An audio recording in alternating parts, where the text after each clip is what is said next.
ಪ್ರಶ್ನೆ ಏನಿದೆ ನೋಡ್ರಿ, you are posted as the district magistrate in a district. ಒಂದು ಜಿಲ್ಲೆಯಲ್ಲಿ ನೀವು ಡಿಸ್ಟ್ರಿಕ್ಟ್ ಮ್ಯಾಜಿಸ್ಟ್ರೇಟ್ ಇದೀರಿ, ಜಿಲ್ಲಾಧಿಕಾರಿ ಇದೀರಿ. Where a large infrastructure project a new highway has been approved. ಒಂದು ಹೊಸ ಹೈವೇನ ಆ ಭಾಗದಲ್ಲಿ ಮಾಡೋರಿದ್ದಾರೆ. Project promises economic growth, better connectivity, new job opportunity for the region. ಆ ಭಾಗದಲ್ಲಿ ಆ ಹೈವೇ ಹೋಗೋದ್ರಿಂದ ಏನಾಗುತ್ತೆ, ಆರ್ಥಿಕವಾದ ಬೆಳವಣಿಗೆ ಆಗುತ್ತೆ, ಕನೆಕ್ಟಿವಿಟಿ ಚೆನ್ನಾಗಾಗುತ್ತೆ, ಹೊಸ ಉದ್ಯೋಗ ಅವಕಾಶಗಳು ಕೂಡ ಸೃಷ್ಟಿ ಆಗುತ್ತೆ. ಆದ್ರೆ however the project will require the acquisition of agricultural land from several villages. ಬಹಳಷ್ಟು ಹಳ್ಳಿಗಳಿಂದ ಏನ್ ಮಾಡ್ಬೇಕಾಗಿದೆ ಅಂತ ಅಂದ್ರೆ ಭೂಮಿಯನ್ನು ವಶಪಡಿಸಿಕೊಳ್ಬೇಕಾಗಿದೆ.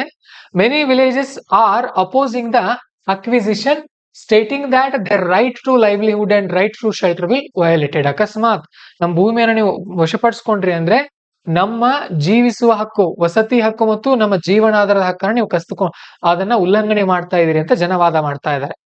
A few families are even refusing compensation, arguing amount of money can replace, no amount of money replace their ancestral land. ನಮ್ಮ ಹಿರಿಯರ ಭೂಮಿಯನ್ನು ನೀವು ಎಷ್ಟೇ ದುಡ್ಡು ಕೊಟ್ಟರು ಕೂಡ ಅದನ್ನ ಒಪ್ಕೊಳ್ಳೋಕೆ ಸಾಧ್ಯ ಇಲ್ಲ ಅಂತ ಕೆಲವೊಬ್ರು ವಿರೋಧ ಮಾಡ್ತಾ ಇದ್ದಾರೆ. At the same time, traders and industrialists and transporters are strongly in favor of the project. ಇದೇ ಸಂದರ್ಭದಲ್ಲಿ ಬಹಳಷ್ಟು ವ್ಯಾಪಾರಿಗಳು, ಕೈಗಾರಿಕೋದ್ಯಮಿಗಳು ಮತ್ತು ಟ್ರಾನ್ಸ್ಪೋರ್ಟರ್ಸ್ ಅಂದ್ರೆ ಸಾರಿಗೆ ವಲಯದವರು, ಇವರೆಲ್ಲರೂ ಆ ಪ್ರಾಜೆಕ್ಟ್ ನ ಪರವಾಗಿದ್ದಾರೆ, in favour, citing their right to development. ಅವ್ರೇನ್ ಹೇಳ್ತಾ ಇದ್ದಾರೆ, ನಮ್ಮ ಹಕ್ಕಿದೆ ದೇಶನ ಬೆಳೆಸೋದಾಗಿರ್ಬಹುದು, ಉದ್ಯಮ ಮಾಡೋದಾಗಿರ್ಬಹುದು. The state government is putting pressure on you to expedite land acquisition. ಈ ಸಂದರ್ಭದಲ್ಲಿ ಸರ್ಕಾರ ನಿಮ್ಮ ಮೇಲೆ ಒತ್ತಡ ಹಾಕ್ತಾ ಇದೆ. As the district magistrate, how will you resolve this ethical dilemma using the rights approach? ಈ ಸಂದರ್ಭದಲ್ಲಿ ಎಥಿಕಲ್ ಡಿಲೆಮಾನ ಹೇಗೆ ಬಗೆಹರಿಸ್ತೀರಿ? ಮೊದಲು ಏನೇನ್ ಎಥಿಕಲ್ ಡಿಲೆಮಾ ಇದೆ ಹೇಳ್ರಿ, ಇಲ್ಲಿ ಸ್ವಂತ ಹೇಳ್ರಿ, ಉತ್ತರ ನೋಡ್ಬೇಡ್ರಿ, ಏನು ಬೇಡ, ಜಸ್ಟ್ ಥಿಂಕ್ ಮಾಡ್ರಿ. ಮೊದಲು ನಿಮಗ್ ಈಗ ನೀವೇ DC ಆಗಿದ್ದೀರಿ, ನಿಮ್ಮ ಆಫೀಸಲ್ಲಿ ಕುಳಿತಿದ್ದೀರಿ ಅನ್ಕೊಳ್ರಿ, ಏನೇನ್ ಸಮಸ್ಯೆನ ನೀವು ಎದುರಿಸ್ತೀರಿ? ಏನ್ ಮಾಡ್ತಾರೆ ಜನ? ದಂಗೆ ಹೇಳ್ತಾರೆ, ಜನ ಪ್ರತಿಭಟನೆ ಮಾಡೋಕೆ ಸ್ಟಾರ್ಟ್ ಮಾಡ್ತಾರೆ. ಇದು ಮೊದಲ ಸಮಸ್ಯೆ. ಅಂದ್ರೆ ಜನರ ಸಮಸ್ಯೆಗಳಿಗೆ ಪರಿಹಾರ ಕೊಡ್ಬೇಕಾಗೋದು ಮೊದಲ ಜವಾಬ್ದಾರಿ. ಎರಡನೇದು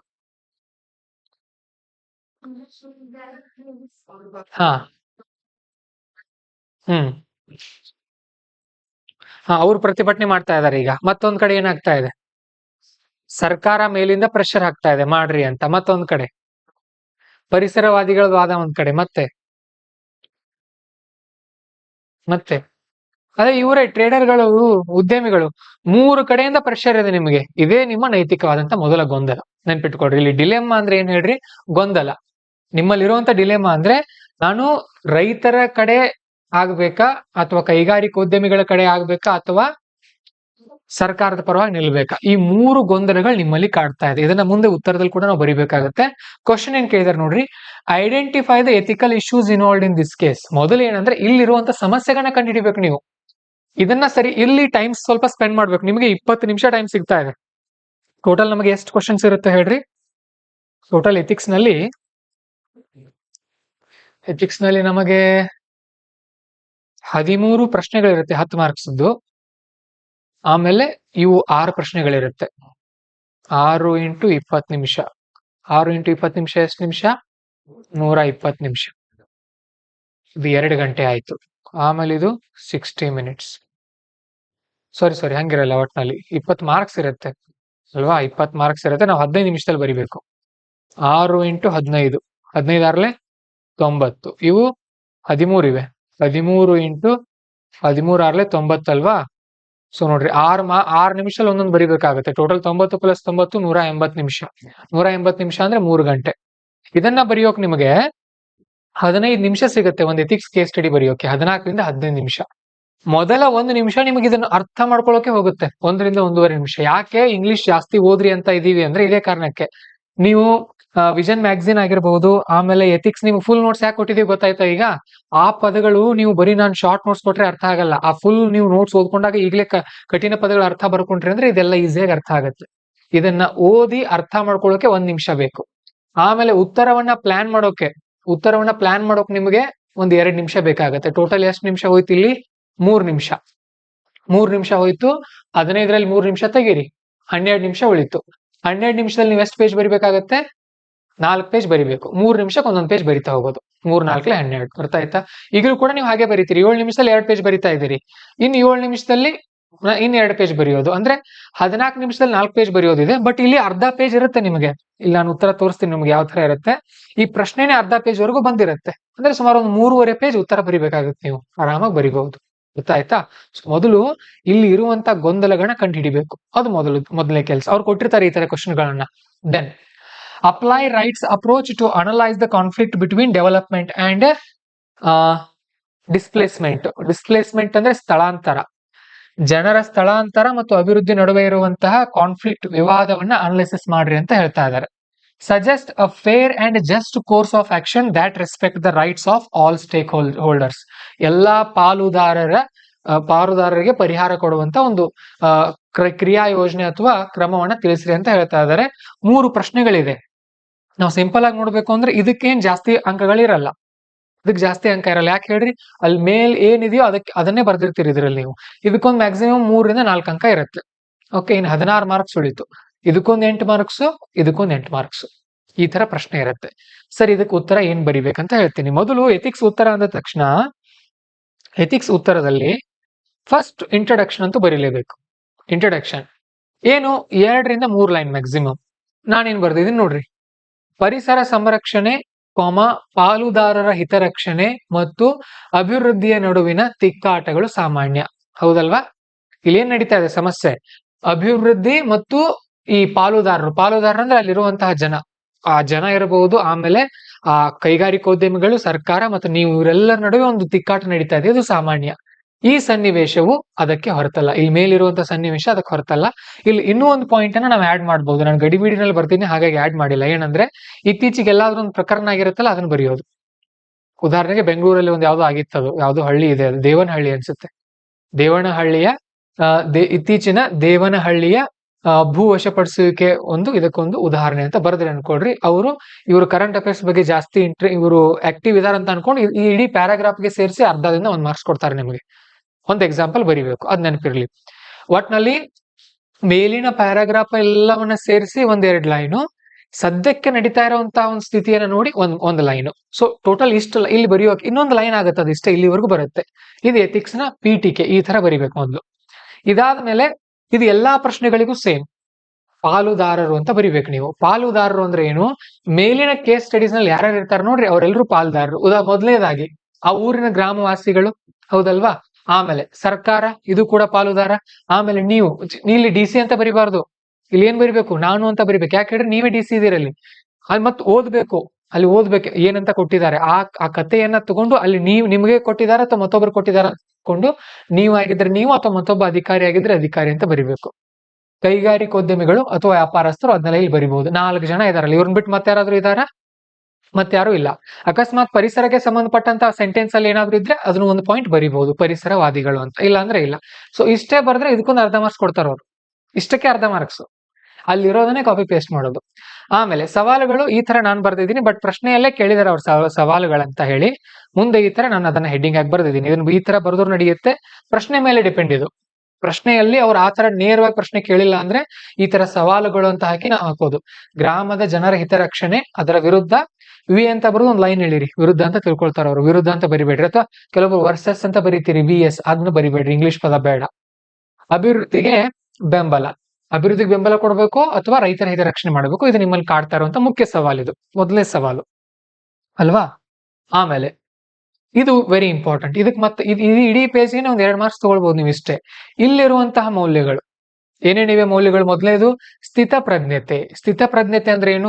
ರೈತರು ಪ್ರತಿಭಟನೆ ಮಾಡ್ತಾ ಇದಾರೆ ಅಂತ ಹೋಗಿ ನೀವು ಗೋಳಿಬಾಲ್ ಮಾಡಿದ್ರೆ ನಿಮಗೆ ಪ್ರಜ್ಞೆ ಇದೆ ಅಂತಾರ, ಜನ ಬೈತಾರಲ್ವಾ? ಸೊ ಅದನ್ನ ಶಾಂತವಾಗಿ ಬಗೆಹರಿಸುವಂತಹ ಸ್ಥಿತಪ್ರಜ್ಞತೆ ಇರಬೇಕು. ಆಮೇಲೆ ತಾಳ್ಮೆ ಇರ್ಬೇಕು ನಿಮ್ಮಲ್ಲಿ. ಆಮೇಲೆ ಮನವೊಲಿಸುವಿಕೆ ತುಂಬಾ ಮುಖ್ಯ. ಒಬ್ಬ ಅಧಿಕಾರಿಗೆ ಇರ್ಬೇಕಾಗಿರೋದು ಇದು. ನಾನು ಅಧಿಕಾರಿ ಇದ್ದೀನಿ ಅಂತ ಹೇಗ್ ಬೇಕಾಗೂ ಮಾತಾಡ್ತಾ ಹೋದ್ರೆ ನಡೆಯಲ್ಲ. ಜನ ಮಾತು ಕೇಳಲ್ಲ. ಅವಾಗ ಗಲಭೆ ಎಬ್ಬಿಸ್ಬಿಡ್ತಾರೆ. ಮತ್ತೆ ನಿಮ್ಮಲ್ಲಿ ಏನಿರ್ಬೇಕು? ಪಾರದರ್ಶಕತೆ ಇರಬೇಕು. ಮತ್ತೆ ಇನ್ನೂ ಒಂದು ನಿಮ್ಗೆ ಆ ಸಂದರ್ಭದಲ್ಲಿ ಏನ್ ಅನ್ಸುತ್ತೆ ನೋಡ್ರಿ, ಅದನ್ನ ತಗೊಂಡು ಎಲ್ಲಾ ಮೌಲ್ಯಗಳನ್ನ ಬರೆದು ಬಿಡ್ರಿ. ಒಂದ್ 4-5 ಮೌಲ್ಯ ಬರೆಯೋದಷ್ಟೇ. ಆ ಸನ್ನಿವೇಶಕ್ಕೆ ತಕ್ಕದಾಗಿರ್ಬೇಕು ಅದು. ಆ ತರ. ಇಲ್ಲಿ ಪ್ರಾಮಾಣಿಕತೆ ಬರೆಯೋ ಅಗತ್ಯ ಇಲ್ಲ. ಇಲ್ಲಿ ಪ್ರಾಮಾಣಿಕತೆ ಯಾಕೆ ಅಗತ್ಯ ಇಲ್ಲ? ಯಾಕಂದ್ರೆ ಇಲ್ಲಿ ಭ್ರಷ್ಟಾಚಾರ ನಡೀತಾ ಇಲ್ಲ. ಬರೆದ್ರು ನಡೆಯುತ್ತೆ, ಏನ್ ಪ್ರಾಬ್ಲಮ್ ಇಲ್ಲ. ಎಥಿಕ್ಸ್ ಅಂದ್ರೆ ಎಲ್ಲಾ ಬಂತು. ಇದು ಫಸ್ಟ್ ಪೇಜ್ ನಲ್ಲಿ ಎಲ್ಲಾ ಆನ್ಸರ್ ಗಳಿಗೆ ಕಾಮನ್. ಇದು ಇಷ್ಟೇನಿದೆ ನೋಡ್ರಿ. ಮೊದಲು ನಾನು ಕೇಸ್ ಸ್ಟಡೀಸ್ ಆಕ್ಚುಲಿ ಹೋದ ವರ್ಷನೂ ಹೇಳಿಲ್ಲ, ಅದ್ರ ಹಿಂದಿನ ವರ್ಷನೂ ಹೇಳಿಲ್ಲ. ಹೋದ ವರ್ಷ ಲಾವಣ್ಯ ಮೇಡಮ್ ಅವ್ರು ತಗೊಂಡಿದ್ರು. 23ರಲ್ಲಿ ನಾನು ಕೇಸ್ ಸ್ಟಡೀಸ್ ಹೇಳಿಲ್ಲ ಹುಡುಗರಿಗೆ. ಈಗ ಹೇಳ್ತಾ ಇದ್ದೀನಿ, ಫಸ್ಟ್ ಪೇಜ್ ಯಾವತ್ತು ನಿಮ್ದು ಇದೇ ತರ ಇರಬೇಕು.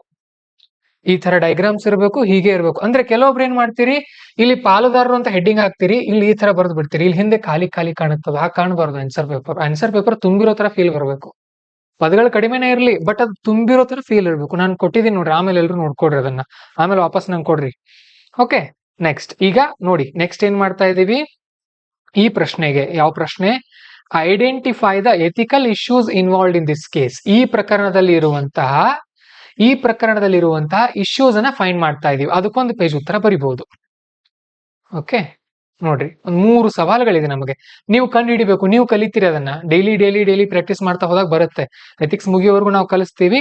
ಅದೇ ನಾನ್ ಹೇಳ್ತಾ ಇರೋದೇನಂದ್ರೆ, ನಾನೊಂದು ಕ್ವಶನ್ ಕೊಟ್ಟಿರ್ತೀನಿ, ನೀವು ಸ್ವಂತ ಉತ್ತರ ಬರಿಬೇಡ್ರಿ. ಚಾಟ್ GPT ಯೂಸ್ ಮಾಡ್ರಿ ಅಥವಾ ಬುಕ್ ಯೂಸ್ ಮಾಡ್ರಿ. ನಾವು ಕಲಿಯುವಾಗ ಚಾಟ್ GPT ಇರ್ಲಿಲ್ಲ.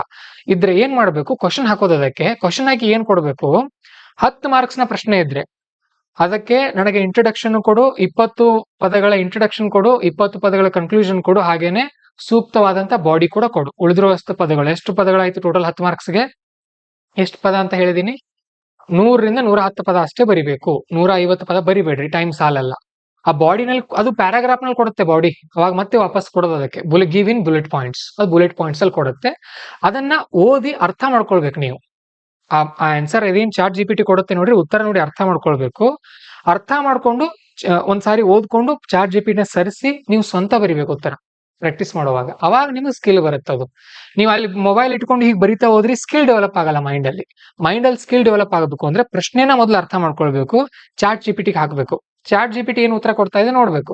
ಸರಿ, ಪ್ರಶ್ನೆ ಏನಿದೆ, ಉತ್ತರ ಏನಿದೆ, ಆ ಪ್ರಶ್ನೆಯಲ್ಲಿ ಈ ಭಾಗಕ್ಕೆ ಇಷ್ಟಿಷ್ಟು ಮಾರ್ಕ್ಸ್ ಇದೆ, ಬಟ್ ಇದೇನು ಕೊಟ್ಟಿದೆ ಅದನ್ನ ನೋಡ್ಕೊಂಡು ಕೂಡ ನೀವು ಮಾಡ್ಬೇಕು. ಇನ್ನೊಂದು ನಾನು ಅದ್ರ ಮೇಲೆ ಒಂದು ವಿಡಿಯೋ ಕೂಡ ಮಾಡಿದೀನಿ, ಆಮೇಲೆ ಲಿಂಕ್ ಕಳಿಸ್ತೀನಿ ನಿಮಗೆ, ಅಥವಾ ಯೂಟ್ಯೂಬ್ ಅಲ್ಲಿ ಚೆಕ್ ಮಾಡ್ರಿ. ಚಾಟ್ GPT ಯೂಸ್ ಮಾಡ್ಕೊಂಡು UPSC ಮೇನ್ಸ್ ಆನ್ಸರ್ ರೈಟಿಂಗ್ ಹೇಗೆ ಬರಿಬೇಕು ಅಂತ AI ಅಂತ ಒಂದು ಥಂಬ್ನೇಲ್ ಇದೆ, ಅದಕ್ಕೆ ಅದನ್ನ ನೋಡ್ರಿ. ಆ ತರ ಉತ್ತರಗಳನ್ನ, ಅದನ್ನ ಏನಂತ ಕರೀತಾರೆ ಟಾಪರ್ಗಳು, ಬ್ರೈನ್ ಸ್ಟ್ರಾಮಿಂಗ್ ಅಂತ ಕರೀತಾರೆ. ಮನಸ್ಸಲ್ಲೇ ಮೈಂಡ್ ಮ್ಯಾಪ್ ಮಾಡ್ಕೊಳ್ಳೋದು ಮೊದಲು, ಈ ಪ್ರಶ್ನೆಗೆ ಉತ್ತರ ನಾನು ಹೇಗೆ ಬರೀಬಹುದು. ಓಕೆ, ಸರಿ. ಇಲ್ಲಿ ನೈತಿಕ ಸವಾಲುಗಳು ನೋಡ್ರಿ ಏನೇನಿದೆ. ಮೊದಲನೇದು, ರೈತರ ಜೀವನಾಧಾರ ಮತ್ತು ವಸತಿಯ ಹಕ್ಕು. ಅವ್ರಿಗಿರುವಂತದ್ದು, ನಾನೇನು ಹೊಸ ತಂದಿಲ್ಲ. ಇಲ್ಲ, ಅಲ್ಲಿ ಏನ್ ಮೇಲಿದೆ ಅದನ್ನೇ ಬರ್ದಿದ್ದೀನಿ. ಅವರೇ ಹೇಳ್ತಾ ಇದಾರೆ, ರೈತರು ನೀವು ನಮ್ಮ ಲೈವ್ಲಿಹುಡ್, ಜೀವನಾಧಾರ ಮತ್ತು ಶೆಲ್ಟರ್, ವಸತಿ ಹಕ್ಕನ್ನ ಕಸಿದುಕೊಳ್ತಾ ಇದ್ದೀರಿ ಅಂತ ಹೇಳ್ತಾ ಇದಾರೆ ಅವರು. ಇದರ ವಿರುದ್ಧ ನಮ್ಗೆ 2 ಸವಾಲುಗಳಿಲ್ಲಿ. ಒಂದು, ಇದ್ರ ಪರವಾಗಿ ನಿಂತ್ಕೊಳ್ಬೇಕು, ಅಥವಾ ವ್ಯಾಪಾರಸ್ಥ ಮತ್ತು ಕೈಗಾರಿಕೋದ್ಯಮಿಗಳು ಅವಕಾಶ ಮತ್ತು ಅಭಿವೃದ್ಧಿಯ ಹಕ್ಕು ಇಲ್ಲಿ ರೈತರ ಜೀವನಾಧಾರದ ಪರವಾಗಿ ನಿಲ್ಬೇಕಾ, ಅಥವಾ ವ್ಯಾಪಾರಸ್ಥ ಮತ್ತು ಕೈಗಾರಿಕೋದ್ಯಮಿಗಳ ಅವಕಾಶ ಮತ್ತು ಅಭಿವೃದ್ಧಿ ಹಕ್ಕದ ಪರವಾಗಿ ನಿಲ್ಬೇಕಾ? ನೋಡ್ರಿ, ನಾನು ಅವಕಾಶ ಮತ್ತು ಅಭಿವೃದ್ಧಿ ಅಂತ ಪದಗಳನ್ನ ಎಲ್ಲಿಂದ ತಗೊಂಡ್ ಬಂದೆ ಹೇಳ್ರಿ? ಈ ಪ್ರಶ್ನೆಯಲ್ಲಿದೆ ನೋಡ್ರಿ. ಈ ಪ್ರಶ್ನೆಯಲ್ಲಿ ಇಲ್ಲೆಲ್ಲ ಕೊಡ್ತಾರ ಅವರು. ಎಲ್ಲೋಯ್ತದು? Several many villages. ಇಲ್ಲಿದೆ ನೋಡ್ರಿ. Citing their right to development and opportunity. ಅರ್ಥ ಆಯ್ತಾ ಇಲ್ಲಿಂದ ಆ ಪದಗಳನ್ನ ತಂದಿದ್ದೀನಿ ಅಂತ? ಅಲ್ಲೇ ಪ್ರಶ್ನೆಯಲ್ಲಿರುವಂತ ಪದಗಳನ್ನು ತಗೊಂಡೇ ನಾವು ಉತ್ತರನ ಬರಿತಾ ಹೋಗ್ಬೇಕು. ತುಂಬಾ ಈಸಿ ಆಗುತ್ತೆ ಅವಾಗ. ರೈತರು ನಮ್ಮ ಜೀವನಾಧಾರ ಮತ್ತು ವಸತಿಗೆ ನಮಗೆ ಅವಕಾಶ ಮಾಡಿಕೊಡ್ರಿ ಅಂತ ಇದಾರೆ. ಈ ಕಡೆ ವ್ಯಾಪಾರಿಕೋದ್ಯಮಿಗಳು ಇವ್ರು ಏನಂತಾರೆ, ನಮ್ಗೆ ಅವಕಾಶ ನಾವು ಅಭಿವೃದ್ಧಿ ಮಾಡ್ತೀವಿ ಅಂತ ಇವರು ವಾದ. ಇದು ಮೊದಲ ಗೊಂದಲ ನಮ್ಮಲ್ಲಿರೋದು.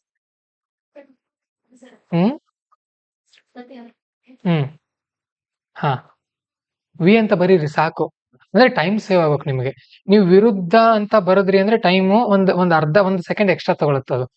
ಓಕೆ, ಜಸ್ಟ್ ವಿ ಅಂತ ಬರೆದ್ರೆ ತಿಳ್ಕೊಂಡ್ಬಿಡ್ತಾರೆ ಅಷ್ಟರಲ್ಲಿ. ಅಥವಾ ವಿ ಅಂತ ಹೀಗೂ ಬರಿಬಹುದು, ಅಥವಾ VS ಬರೆಯೋರು ಬರೀರಿ, ನಡೆಯುತ್ತೆ. ಚೆಕ್ ಮಾಡೋರ್ ಮೇಲೆ ಡಿಪೆಂಡ್ ಆಗುತ್ತೆ. ಯಾಕಂದ್ರೆ ಇದನ್ನ ನೋಡಿ ಅವರು ಕನ್ನಡ ಅಭಿಮಾನಿಗಳಿದ್ರೆ VS ಅಂತ ಯಾಕೆ ಬರ್ದಿರೋರಂತೂ ಅಂಕ ಕ್ಯಾನ್ಸಲ್ ಮಾಡ್ಬೋದು. ಸೊ ವಿ ಅಂತ ಬರೆದು ಹೀಗೆ ಗೆರೆ ಹೇಳಿದ್ರೆ ನಡೆಯುತ್ತೆ. ಆಮೇಲೆ ಎರಡನೇ ಸವಾಲೇನು? ರಾಜ್ಯ ಸರ್ಕಾರದ ಒತ್ತಡ, ಅದರ ವಿರುದ್ಧ ನಾಗರಿಕರ ಮೂಲಭೂತ ಹಕ್ಕುಗಳ ಸಂರಕ್ಷಣೆಯ ಕರ್ತವ್ಯ. ಸರ್ಕಾರದಿಂದ ನಿಮಗೆ ಒತ್ತಡ ಬರ್ತಾ ಇದೆ ಮೇಲಿಂದ. ಈ ಕಡೆ ಜನರ ಮೂಲಭೂತ ಹಕ್ಕುಗಳು. ಯಾವ ಮೂಲಭೂತ ಹಕ್ಕುಗಳು? ಅವರ ಜೀವನಾಧಾರ ಮತ್ತು ವಸತಿ. ಅವ್ರಿಗೆ ನೆಲ ಕೊಡಬೇಕಾದ ಮೂಲಭೂತ ಹಕ್ಕಲ್ವಾ, ನಮ್ಮ ಸರ್ಕಾರದ ಜವಾಬ್ದಾರಿ ಅಲ್ವಾ? ಮೇಲಿಂದ ಸರ್ಕಾರ ಒತ್ತಡ ತರ್ತಾ ಇದೆ, ಈ ಕಡೆ ಜನರಿಗೆ ನೀವು ಸಹಾಯ ಮಾಡಬೇಕು. ಇದು ಕೂಡ ಒಂದು ಒತ್ತಡ ನಿಮ್ಮಲ್ಲಿ ಕಾಡ್ತಾ ಇದೆ. ಆಮೇಲೆ ಈ ತರ ಪಾಯಿಂಟ್ಸ್ ಅನ್ನ ರಚನೆ ಮಾಡೋದು ಒಂದು 4-5 ಕೇಸ್ ಸ್ಟಡೀಸ್ ಆದ್ಮೇಲೆ ನಿಮ್ಗೆ ತಾನಾಗೇನೆ ಬರುತ್ತೆ. ಓಕೆ, ದೆನ್ ವೈಯಕ್ತಿಕ ಘನತೆಯನ್ನ ಎತ್ತಿ ಹಿಡಿದು ಸಾಮೂಹಿಕ ಅಭಿವೃದ್ಧಿ ಒಳಿತಿಗೆ ಶ್ರಮಿಸೋದು. ಈ ಕಡೆ ನೀವೇನ್ ಮಾಡ್ಬೇಕಾಗಿದೆ, ಪ್ರತಿಯೊಬ್ಬರ ಘನತೆಯನ್ನು ಕೂಡ ಎತ್ತಿ ಹಿಡಿಬೇಕು. ಈ ಕಡೆ ಹಳ್ಳಿ ಜನರಿಗೂ ಕೂಡ ನೀವು ಅನ್ಯಾಯ ಮಾಡೋ ಹಾಗಿಲ್ಲ, ಆ ಕಡೆ ಕೈಗಾರಿಕೋದ್ಯಮಿಗೂ ಕೂಡ ಅನ್ಯಾಯ ಆಗೋ ಹಾಗಿಲ್ಲ. ಇಬ್ಬರ ಘನತೆಯನ್ನು ಕೂಡ ಎತ್ತಿ ಹಿಡಿಬೇಕು. ಇಬ್ರು ಬೇಕೇ ನಮಗೆ. ಬರೀ ರೈತರು ಬೇಕು ಅಂದ್ರೆ ಅಭಿವೃದ್ಧಿ ಆಗಲ್ಲ, ಬರೀ ಬಿಸಿನೆಸ್ ಮ್ಯಾನ್ಗಳು ಬೇಕಂದ್ರೆ ನಮ್ಗೆ ಉಣ್ಣೋಕ್ ಅನ್ನನೇ ಸಿಗಲ್ಲ ಅಲ್ವಾ. ಇಬ್ರು ಬೇಕು. ಹಾಗಾಗಿ ಇಬ್ಬರ ಘನತೆಯನ್ನು ಎತ್ತಿ ಹಿಡಿದು ಅಭಿವೃದ್ಧಿ ಅಥವಾ ಒಳಿತಿಗೆ ಶ್ರಮಿಸೋದು ನಮಗಿರುವಂತಹ 3ನೇ ಸವಾಲು. ಈ 3 ಸವಾಲುಗಳು ನಮಗೆ ಕಾಡ್ತಾ ಇದೆ. ಒಂದೊಂದ್ಸಾರಿ ಬರೆಯುವಾಗ ನಿಮಗೆ ಇನ್ನೂ ಒಂದು ಎಕ್ಸ್ಟ್ರಾ ಪಾಯಿಂಟ್ಗಳು ಸಿಕ್ಕರೆ 4 ಸವಾಲುಗಳನ್ನು ಕೂಡ ಬರೀಬಹುದು ಅಲ್ವಾ. ಇದು ನಾವು ಪ್ರಶ್ನೆಯಲ್ಲಿ ಕೇಳಿದಂತ ಮೊದಲ ಭಾಗಕ್ಕೆ ಉತ್ತರ ಕೊಟ್ವಿ. ಓಕೆ, ಇದಕ್ಕೊಂದು 3 ಮಾರ್ಕ್ಸ್ ಇರುತ್ತೆ. ನಮಗೆ ಅಷ್ಟು ಬರೆದಿರೋದಕ್ಕೆ 1 ರಿಂದ 1.5 ಅಂಕ ಕೊಡ್ತಾರೆ, ನಮ್ಗೆ ಸಾಕು. ಸೊ 20 ಅಂಕಗಳಿಗೆ ನಮ್ಮ ಟಾರ್ಗೆಟ್ ಎಷ್ಟು ಇರ್ಬೇಕು ಹೇಳ್ರಿ? ಎಷ್ಟು ಅಂಕ ತಗೊಳ್ಬೇಕು ನಾವು? 13 × 10 130 ಅಲ್ಲಿದೆ, 6 × 20 120 ಇಲ್ಲಿದೆ. ಟೋಟಲ್ 250 ಮಾರ್ಕ್ಸ್ ನ ಕ್ವಶನ್ ಪೇಪರ್ ಇದು. ಎಥಿಕ್ಸ್ ನಲ್ಲಿ ಹೈಯೆಸ್ಟ್ ಎಷ್ಟು ತಗೊಳ್ಬಹುದು ಅಂತ ಹೇಳಿದೀನಿ ನಾನು ನಿಮಗೆ, 140ವರೆಗೂ ನಾವು ಹೋಗಬಹುದು. ಸರಿ, ಎಲ್ಲೆಲ್ಲಿ ಎಷ್ಟೆಷ್ಟು ತಗೊಳ್ತೀರಿ? ಇದರಲ್ಲಿ 13 × 5 ಎಷ್ಟಾಗತ್ತೆ ನೋಡ್ರಿ? ಇದ್ರ ಅರ್ಧ 65 ಆಯ್ತಲ್ವಾ? 13 × 65. 140ರಲ್ಲಿ 65 ಕಳೆದ್ರೆ 75, 10 ಇಲ್ಲೊಂದು 8, 75. ಸೊ 75 ಡಿವೈಡೆಡ್ ಬೈ 6 ಮಾಡ್ರಿ. 6 10 60, ಆಮೇಲೆ 15 ಉಳಿತಾ ಇದೆ. ಎಷ್ಟಂದ್ರಿ? 6 2 ಒಂದ್ ನಿಮಿಷ ಇರ್ರಿ. 75 ಡಿವೈಡೆಡ್ ಬೈ 6. ಒಂದು ಪ್ರಶ್ನೆಗೆ ಎಷ್ಟು ತಗೊಳ್ಬೇಕಾಗತ್ತೆ ನಾವು? 7 ಅಲ್ಲ, ಹೆಚ್ಚಾಗತ್ತೆ. 12 12 5 12 6 12 6 72, 12 6 72. ಅಂದ್ರೆ ಒಂದೊಂದಕ್ಕೆ ನಮ್ ಟಾರ್ಗೆಟ್ 13 ಇರ್ಲಿ, ನೆನ್ಪಿಟ್ಕೊಳ್ರಿ. ಕೇಸ್ ಸ್ಟಡೀಸ್ಗೆ ಇವು ನಿಮ್ ತಲೆಯಲ್ಲಿ ಇರ್ಬೇಕು ಶಾಶ್ವತವಾಗಿ. ಏನಂದ್ರೆ 10 ಮಾರ್ಕ್ಸ್ ನ ಅಂಕಗಳಿಗೆ ನಮ್ಮ ಗುರಿ ಎಷ್ಟು? 10 ಮಾರ್ಕ್ಸ್ ಇಂದು 5 ಇರ್ಲಿ ಟಾರ್ಗೆಟ್. 15 ಮಾರ್ಕ್ಸ್ ಇಂದು 9 ಇರ್ಲಿ ಟಾರ್ಗೆಟ್. 20 ಮಾರ್ಕ್ಸ್ ಇಂದು 13. ಇಷ್ಟು ಟಾರ್ಗೆಟ್ ಇರ್ಲಿ. ಓಕೆ, ಈ 5ರಲ್ಲಿ ನಾವು 3 3.5 ತಗೊಂಡ್ರು ನಡೆಯುತ್ತೆ. 9ರಲ್ಲಿ 8 7.5 ಎಲ್ಲ ತಗೊಂಡ್ರು ನಡೆಯುತ್ತೆ. ಈ 13ರಲ್ಲಿ 12 ರಿಂದ 13 ತಗೊಂಡ್ರು ಕೂಡ ಸಾಕು, ನಾವು ಟಾಪರ್ ಆಗ್ತೀವಿ. ಇವಿರ್ಲಿ. ಅಲ್ಲಿರುವಂತ ಮಾರ್ಕ್ಸ್ ನೋಡ್ಬೇಡ್ರಿ, ನೀವ್ ಎಷ್ಟು ತಗೊಳ್ಬೇಕಂತ ನೋಡ್ರಿ. ಓಕೆ, ಆಮೇಲೆ ಒಂದು ಪೇಜ್ಗೆ 3 ಮಾರ್ಕ್ಸ್ ಟಾರ್ಗೆಟ್ ಇಟ್ಕೊಂಡು ಉತ್ತರ ಬರೀರಿ. ಬಟ್ 3 ಮಾರ್ಕ್ಸ್ ಬರಲ್ಲ ನಿಮಗೆ, ಅಟ್ಲೀಸ್ಟ್ 2 ಮಾರ್ಕ್ಸ್ ಆದ್ರೂ ಬರುತ್ತೆ. ಓಕೆ, ಅಟ್ಲೀಸ್ಟ್ 2.5 ಮಾರ್ಕ್ಸ್ ಆದ್ರೂ ಬರುತ್ತೆ.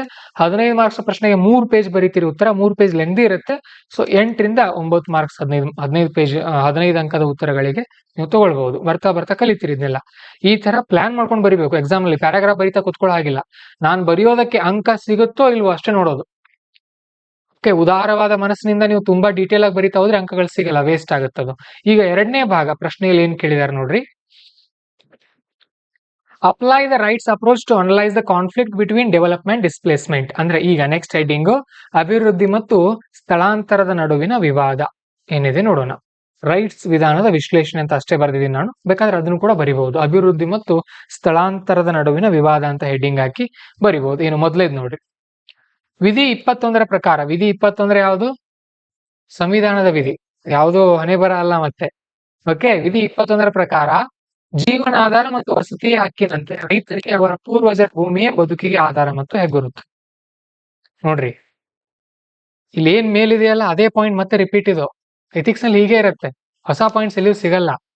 ನೋಡಿ ಏನ್ ಹೇಳ್ತಾ ಇದೀವಿ, ರೈಟ್ಸ್ ವಿಧಾನದ ವಿಶ್ಲೇಷಣೆ ಏನ್ ಮಾಡ್ತಾ ಇದೀವಿ ಅಂದ್ರೆ ಹಕ್ಕುಗಳ ಬಗ್ಗೆ. ಸಂವಿಧಾನದ ವಿಧಿ 21ರ ಪ್ರಕಾರ ರೈತರಿಗೆ ಅವರ ವಸತಿ ಭೂಮಿ ಮತ್ತು ಅವರ ಕೃಷಿ ಭೂಮಿನೇ ಅವರ ಜೀವನಾಧಾರ ಆಗತ್ತೆ. ಇದು ಅವರ ಬದುಕಿನ ಆಧಾರ ಮತ್ತು ಅವರದೊಂದು ಗುರುತದು. ಯಾವುದು? ಅವರ ಭೂಮಿ. ಇದು 1ನೇ ಪಾಯಿಂಟ್. ಮುಗಿತು, ಒಂದು ಪಾಯಿಂಟ್ ಹಾಕೋದು, ಅಷ್ಟು ಬರೆಯೋದು. ನೆಕ್ಸ್ಟ್, ಪಾಲ್ಗೊಳ್ಳುವ ಹಕ್ಕು ಮತ್ತು ಸ್ಥಳಾಂತರದ ಮೊದಲು ಅಲ್ಲಿನವರನ್ನ ಖುದ್ದಾಗಿ ಭೇಟಿಯಾಗುವುದು ಅವರ ಸ್ವಾಯತ್ತತೆಗೆ ಗೌರವ ನೀಡುತ್ತದೆ. ನಾನಿಲ್ಲಿ ಸ್ಟೋರಿ ಬರಿತಾ ಇದ್ದೀನಿ, ಸ್ಟೋರಿಗೆ ಒಂದೊಂದು ಪಾಯಿಂಟ್ ಅಂತ ನಂಬರ್ ಕೊಡ್ತಾ ಹೋಗ್ತಾ ಇದ್ದೀನಿ ಅಷ್ಟೇ. ಯಾಕೆ? ಬರೀ ಪ್ಯಾರಾಗ್ರಾಫ್ ಬರೆದ್ರೆ ಅಂಕ ಕೊಡಲ್ಲ ಅವರು. ಯಾಕೆ? ಅದನ್ನ ಕೂತ್ಕೊಳ್ಳೋ ಟೈಮ್ ಇರಲ್ಲ ಅವ್ರಿಗೆ. ಸೊ ನಿಮ್ ಪಾಯಿಂಟ್ ಎನಿಸ್ತಾರ ಅವರು. ಪಾಯಿಂಟ್ ನಂಬರ್ 1 2 3 ನೀವೇ ಕೊಟ್ಟಿದ್ರಿ ಅನ್ಕೊಡ್ರಿ. ಓಕೆ, 5 ಪಾಯಿಂಟ್ ಬರ್ದಿದ್ದಾನೆ, 2 ರಿಂದ 2.5 ಅಂಕ ಕೊಟ್ಬಿಡ್ತಾರ ಅವ್ರು. ಆ ತರ ಇರುತ್ತೆ. ಚೆಕ್ ಮಾಡೋರು ಗಡಿಬಿಡಿನಲ್ಲಿ ಇರ್ತಾರೆ ಅವತ್ತು. ಸೊ ಅವ್ರನ್ನ ನೀವು ಐ ಕ್ಯಾಚ್ ಆಗೋ ತರ, ಕಣ್ಣನ್ನ ಸೆಳೆಯೋ ತರ ಉತ್ತರ ಇರ್ಬೇಕು ನಿಮ್ದು. ಮೊದಲ ಪಾಯಿಂಟ್ ನಲ್ಲಿ ಏನ್ ಹೇಳಿದೆ ನಾನು ವಿಶ್ಲೇಷಣೆ ಮಾಡುವಾಗ, ರೈತರ ಕೃಷಿ ಭೂಮಿ ಮತ್ತೆ ಅವರ ಜೀವನ, ಅದು ಅವರ ಜೀವನಾಧಾರ ಮತ್ತೆ ಅವರ ಭೂಮಿ ಏನಿದಿಲ್ಲ, ಅವ್ರು ಇರುವಂತಹ ವಾಸಸ್ಥಳ, ವಸತಿ ವ್ಯವಸ್ಥೆ, ಅದು ಅವರ ಒಂದು ಹೆಗ್ಗುರುತು. ಈಗ ಪಾಲ್ಗೊಳ್ಳುವ ಹಕ್ಕು. ಏನಂದ್ರೆ ಸ್ಥಳಾಂತರದ ಮೊದಲು ಅಲ್ಲೇನ್ ಕೆಲಸ ಆಗೋದಿದೆಯಲ್ಲ ಅವ್ರನ್ನ ಸ್ಥಳಾಂತರ ಮಾಡ್ಬೇಕಾಗಿದೆ. ಆ ಸ್ಥಳಾಂತರ ಮಾಡುವಕ್ಕಿಂತ ಮೊದಲು ಅಲ್ಲಿನವರನ್ನ ಹೋಗಿ ಖುದ್ದಾಗಿ ಭೇಟಿ ಆಗ್ಬೇಕು. ಯಾರು ಭೇಟಿ ಆಗ್ಬೇಕು? ಅಧಿಕಾರಿಗಳು ಮತ್ತೆ ಕೈಗಾರಿಕೋದ್ಯಮಿಗಳು. ಇದರಿಂದ ಏನಾಗುತ್ತೆ? ಅವರ ಸ್ವಾಯತ್ತತೆಗೆ ಗೌರವ ಇದು ನೀಡುತ್ತದೆ. ಅಲ್ಲಿ ಹೋಗಿ ನೀವು ಸುಮ್ನೆ ಇಲ್ಲಿ ಎಲ್ಲರೂ ಖಾಲಿ ಮಾಡ್ರಿ ಅಂದ್ರೆ ಅವ್ರ ಕೋಪ ಬರುತ್ತೆ. ಅಧಿಕಾರಿ ಇದ್ದವರಲ್ಲಿ ಹೋಗಿ ಮಾತಾಡಿ, ಸೊ ಈ ತರ ಎಲ್ಲ ಇಲ್ಲಿ ಆಗೋದಿದೆ ಅಂತ ಅವ್ರಿಗೆ ಹೇಳಿದ್ರೆ ಏನಾಗುತ್ತೆ? ಅವ್ರಿಗೂ ಕೂಡ ಏನ್ ಅನ್ಸುತ್ತೆ? ಪಾಲ್ಗೊಳ್ಳುವ ಹಕ್ಕು ಸಿಕ್ಕಾಗತ್ತೆ. ಅಂದ್ರೆ ಅವ್ರಿಗೆ ಏನ್ ಅನ್ಸುತ್ತೆ? ಸೊ ನಮ್ಮನ್ನು ಕೂಡ ಇವರು ಕೇಳ್ತಾ ಇದ್ದಾರೆ, ನಾವು ಕೂಡ ಈ ಒಂದು ಪ್ರೊಸೆಸ್ ನಲ್ಲಿ, ಅಂದ್ರೆ ಅವರನ್ನು ಕೂಡ ನೀವು ಪಾಲುದಾರರನ್ನಾಗಿ ಮಾಡ್ಬೇಕಲ್ಲಿ. ಡೆವಲಪ್ಮೆಂಟ್ ಏನಾಗ್ತಾ ಇದೆ, ಅವ್ರು ಕೃಷಿ ಭೂಮಿ ಇಲ್ದೆ ಡೆವಲಪ್ಮೆಂಟ್ ಮಾಡೋಕ್ಕಾಗತ್ತೆ ನಮಗೆ? ಹಾಗಾಗಿ ಅವರು ಕೂಡ ಅಲ್ಲಿ ಪಾಲ್ದಾರಲ್ವಾ, ಅವ್ರು ಪಾಲ್ಗೊಳ್ಳುವ ಹೆಡ್ಡಿಂಗ್ ಏನಾದ್ರು ಕೊಡ್ರಿ ನೀವು, ನಿಮ್ಗೆ ಅರ್ಥ ಆಗೋ ತರ ಬರ್ತಾ ಬರ್ತಾ ಬರೀರಿ. ನಾನು ಈ ತರ ಹೆಡ್ಡಿಂಗ್ ಕೊಟ್ಟಿದ್ದೀನಿ. ನೆಕ್ಸ್ಟ್ ಇದಾಯ್ತು, ರೈತರದಾಯ್ತು. ಇನ್ನು ಅವ್ರನ್ನ ಹೋಗಿ ಮಾತಾಡಿಸ್ತೀರಿ, ಮುಗೀತು. ಇನ್ನು ಈ ಕಡೆ ಬಂದ್ರೆ ಕೈಗಾರಿಕೆ ಅಭಿವೃದ್ಧಿ ಹಕ್ಕು. ಇದು ಯಾರಿಗಿರುತ್ತೆ? ಅಭಿವೃದ್ಧಿ ಹಕ್ಕಿನಿಂದ ಆ ಭಾಗದಲ್ಲಿ ಆರ್ಥಿಕ ಚಟುವಟಿಕೆಗಳು ಗರಿಗೆದರುತ್ತವೆ ಎಂಬುದನ್ನ ಮನದಟ್ಟಾಗಿಸೋದು. ಯಾರಿಗೆ ಮನದಟ್ಟಾಗಿಸೋದು? ರೈತರಿಗೆ. ನಾವ್ ಈ ಭಾಗದಲ್ಲಿ ಅಭಿವೃದ್ಧಿ ಮಾಡಿಸೋರಿದ್ದೀವಿ, ಈ ಅಭಿವೃದ್ಧಿಯಿಂದ ನಿಮಗೆ ಏನಾಗತ್ತೆ? ಆರ್ಥಿಕ ಚಟುವಟಿಕೆಗಳು ಸಿಗುತ್ತೆ, ಗರಿಗೆದರುತ್ತವೆ ಅಂತ ಪದ ಬಳಸ್ತಿದೀನಿ ನೋಡ್ರಿ ನಾವು, ಅಂದ್ರೆ ಹೆಚ್ಚಾಗುತ್ತವೆ ಅಂತ. ಅವಾಗ ಅವ್ರಿಗೆ ಏನಾಗುತ್ತೆ? ಒಂದು ವಿಶ್ವಾಸ ಬರುತ್ತೆ. ಆಮೇಲೆ ಮತ್ತೇನ್ ಹೇಳೋದು ಅವ್ರಿಗೆ? ಸೂಕ್ತ ಪರಿಹಾರ ಧನದ ಹಕ್ಕು. ನಾವಿದಕ್ಕೆ ಸೂಕ್ತವಾದಂತ ಪರಿಹಾರ ಕೊಡ್ತೀವಿ, ಇದನ್ನ ಎಲ್ಲರಿಗೂ ಸರಿಯಾಗಿ ತಲುಪುವಂತೆ ನೋಡಿಕೊಂಡು ನಂತರವೇ ಸ್ಥಳಾಂತರಕ್ಕೆ ಕೈ ಹಾಕೋದು. ಅಲ್ಲಿ ಏನಾಗ್ತಾ ಇದೆ ಅದನ್ನ ಪಾಯಿಂಟ್ಸ್ ವೈಸ್ ಬರ್ದಿದ್ದೀನಿ ನಾನು, ಅದೇ ಸ್ಟೋರಿನ ಪಾಯಿಂಟ್ ವೈಸ್. ಆಮೇಲೆ ಕೇವಲ ಆರ್ಥಿಕ ಅಭಿವೃದ್ಧಿ ಹೆಸರಿನಲ್ಲಿ ಇಡೀ ಗ್ರಾಮಸ್ಥರ ಗಣತೆ ನೆಲೆಕಚ್ಚದಂತೆ ನೋಡಿಕೊಳ್ಳೋದು, ಅಂದ್ರೆ ಅವ್ರಿಗೂ ಕೂಡ ನಾವು ಗೌರವ ಕೊಡೋದು. ಅಂದ್ರೆ ಇಲ್ಲಿ ಸ್ಟೋರಿ ಏನಿತ್ತು ಅಂದ್ರೆ, ಅಲ್ಲಿರುವಂತ ಜನರಿಗೆ ಹೋಗಿ ಧೈರ್ಯ ತುಂಬೋದು, ಧೈರ್ಯ ತುಂಬಿ ಅವರನ್ನ ಮನವೊಲಿಸೋದು. ಅದನ್ನೇ 5 ಪಾಯಿಂಟ್ ಮಾಡಿದೀನಿ ನಾನು. ನೀವು ಅದೇ ತರ ಮಾಡೋದು. ಹೇಳ್ರಿ, ಮೊದ್ಲು ಏನ್ ಮಾಡ್ತೀರಿ? ಮೊದಲ ಪಾಯಿಂಟ್ ಅಲ್ಲಿ ಏನ್ ಬರೀತೀರಿ? ಅವರನ್ನು ಕೂಡ ಪಾಲ್ಗೊಳ್ಳುವಂತೆ ಮಾಡೋದು, ಹೋಗಿ ಅವ್ರ ಜೊತೆ ಖುದ್ದಾಗಿ ಮಾತನಾಡೋದು. 2ನೇ ಪಾಯಿಂಟ್ ಅಲ್ಲಿ ಏನ್ ಹೇಳ್ತೀರಿ ಅವ್ರಿಗೆ?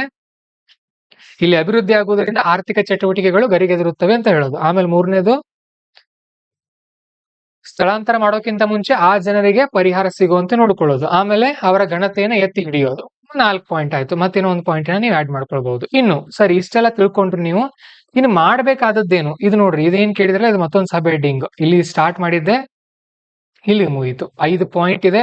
ಅವ್ರ ಕಣ್ ಮುಚ್ಚಿ ನಿಮಗೆ 2.5 ಮಾರ್ಕ್ಸ್, 2ರಿಂದ 3 ಮಾರ್ಕ್ಸ್ಗಳು ಕೊಡ್ತಾರೆ. ಓಕೆ, ಇದಕ್ ಮಾರ್ಕ್ಸ್ ಇದು ಒಂದು 2ರಿಂದ 2.5 ಅಂಕಗಳು ಸಿಗುತ್ತೆ. ಅದಕ್ಕೆ ನಾನು 2 ಕೊಡ್ತೀನಿ, ಮೊದಲು ನೋಡೋಣ. ಆಮೇಲೆ ಇಲ್ಲಿ 3 ಪಾಯಿಂಟ್ಸ್ ಇದೆ, ಈ 3 ಪಾಯಿಂಟ್ಸ್ಗೆ 1.5 ಅಂತ ತಗೊಳ್ರಿ. ಸರಿ. ಆಮೇಲೆ ಇನ್ನು 3ನೇ ಪ್ರಶ್ನೆ ಏನಿದೆ ಅದರಲ್ಲಿ, ಪ್ರಶ್ನೆನ ನೋಡಿ ಉತ್ತರ ಬರಿತಾ ಇರಬೇಕು. Suggest fair and just course. ಎಲ್ಲರಿಗೂ ಅನುಕೂಲವಾಗುವಂತಹ ಒಂದು ಪರಿಹಾರವನ್ನ ಕೊಡ್ರಿ ಅಂತ ಹೇಳಿದಾರೆ ಅವರು. ಸೊ ಇಲ್ಲೊಂದು 6 ಪಾಯಿಂಟ್ಸ್ ಬರೆದಿದ್ದೀನಿ, ನೋಡೋಣ ಯಾವ ತರ ಇದೆ.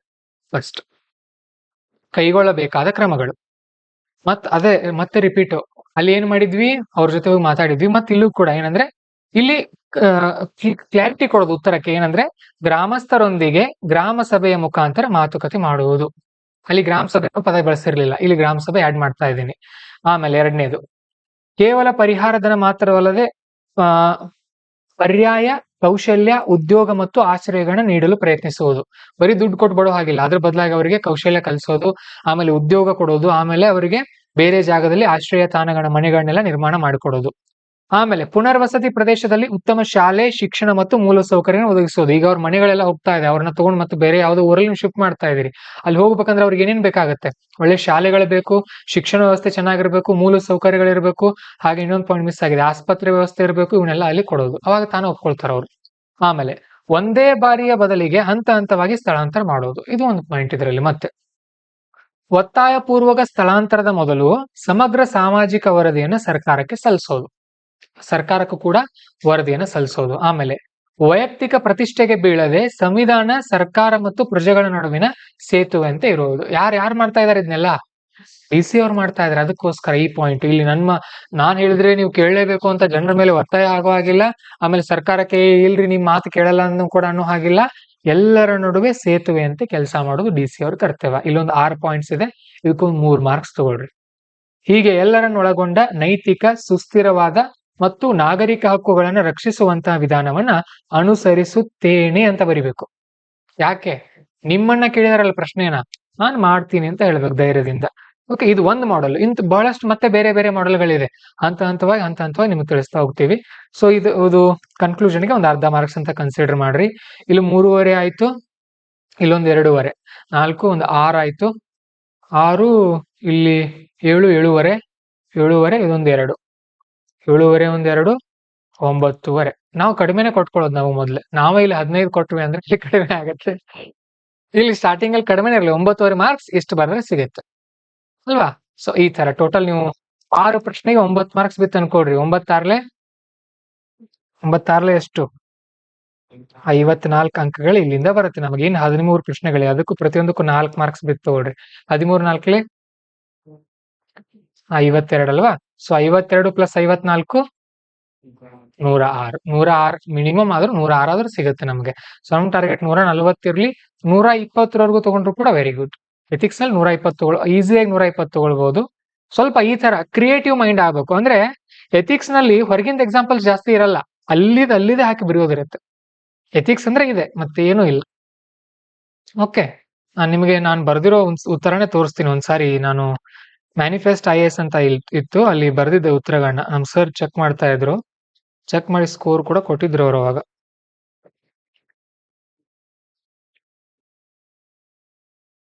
ಎಸ್, ಇಲ್ಲಿದೆ ನೋಡ್ರಿ. ಟೋಟಲ್ ಪೇಜಸ್ ಎಷ್ಟಿರುತ್ತೆ ನೋಡ್ರಿ, 52 ಪೇಜ್ ಇರುತ್ತೆ ಅದು ಟೋಟಲ್ ಬುಕ್ಲೆಟ್.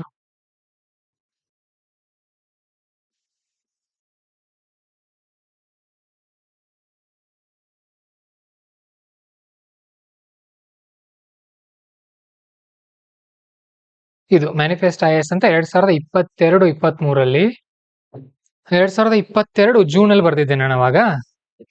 ನೋಡ್ರಿ ಇಲ್ಲಿ ಉತ್ತರ ಯಾವ ತರ ಇರುತ್ತೆ. ಈ ತರ ಪ್ರಶ್ನೆಗಳು, ಮೊದಲು ಅಕ್ಷರಗಳು ಚೆನ್ನಾಗಿರುತ್ತೆ, ಸ್ಲೋ ಆಗಿ ಬರಿತಾ ಇರ್ತೀವಲ್ಲ, ಈ ತರ.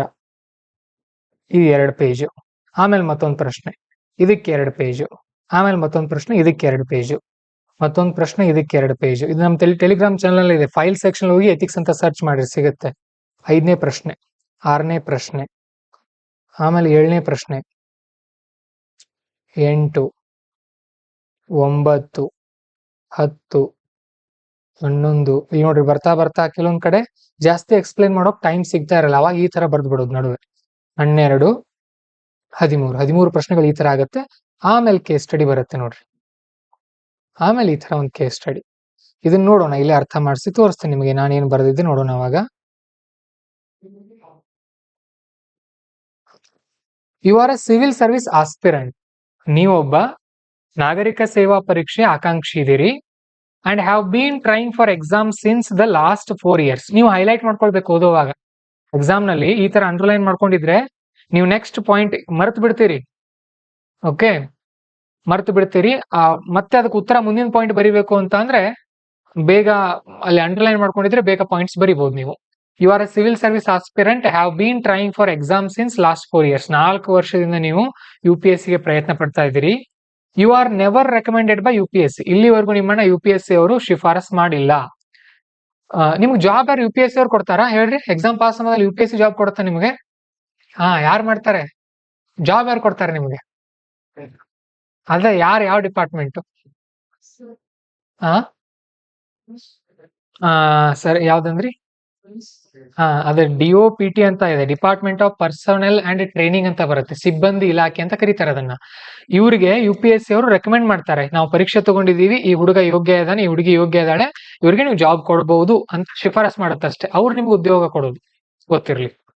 UPSC ರೆಕಮೆಂಡ್ ಮಾಡಿಲ್ಲ. You have been working so hard and never left anything untried in preparation. ನೀವು ಎಲ್ಲಾ ತರ ಟ್ರೈ ಮಾಡಿದೀರಿ ಪ್ರಿಪರೇಷನ್ ಅಲ್ಲಿ.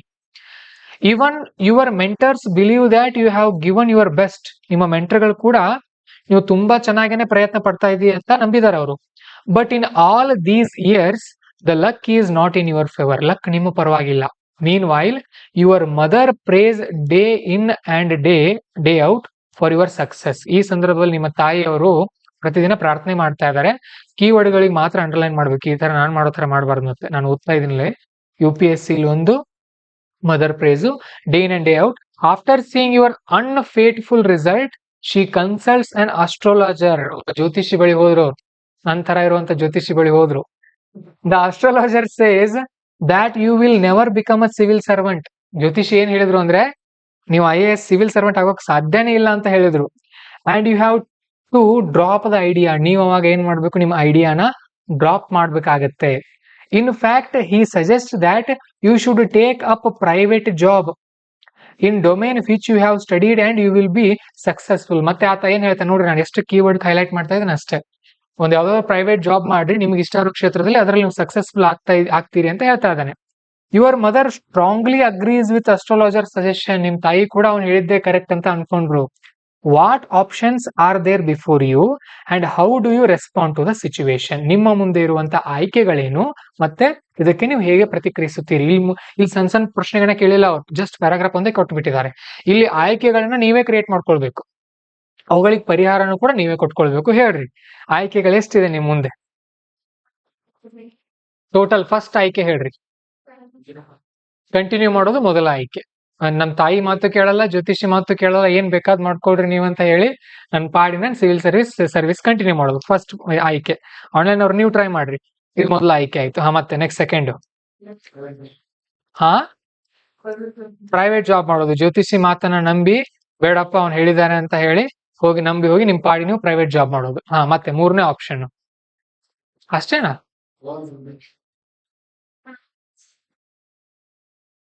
ಇಲ್ಲ, ಅದೇ ಏನಾದ್ರು ಜಾಬ್ ಅಂತ ಅನ್ಕೊಳ್ರಿ. ಓನ್ ಬಿಸ್ನೆಸ್ ಮಾಡ್ಬೋದು. ಮತ್ತೆ ಅದೇ ಅದರಲ್ಲೇ ಬಂತ ಅನ್ಕೊಳ್ರಿ, ಪ್ರೈವೇಟ್ ಜಾಬ್, ಓನ್ ಅದೆಲ್ಲ ಬಂತು. ಮತ್ತೆ ಹೇಳ್ರಿ, ಎರಡೇ ಆಪ್ಷನ್ ನಿಮ್ ಮುಂದೆ. ಮಾಡಿದ್ರೆ UPSC ಮಾಡ್ತೀರಿ, ಬಿಟ್ರೆ ಜಾಬ್ಗೆ ಹೋಗ್ಬಿಡ್ತೀರಿ. ಇನ್ನೂ ಒಂದು ಆಪ್ಷನ್ ಇದೆ. ಎರಡು ಹೇಗ್ ಮಾಡ್ತೀರಿ? ವಿತ್ ಪ್ರೈವೇಟ್ ಜಾಬ್ ಏನ್ ಕೊಡ್ಬೋದು, UPSC ತಯಾರಿ ಕೊಡಬಹುದು. ಇಲ್ಲ ಇನ್ನೂ ಒಂದ್ ಏನ್ ಮಾಡ್ಬೋದು, ಸಡನ್ ಆಗಿ ನಾನು ಇದನ್ನೇ ಕಂಟಿನ್ಯೂ ಮಾಡೋ ಅಂತ ಹೇಳೋ ಬದಲು ಅಟ್ಲೀಸ್ಟ್ ಇನ್ನೊಂದು ವರ್ಷ ನಂಗೆ ಟೈಮ್ ಕೊಡ್ರಿ, ನಾನು ಆಮೇಲೆ ಬೇಕಾದ್ರೆ ಮಾಡ್ತೀನಿ ಅಂತ ಹೇಳ್ಬೋದಲ್ಲ.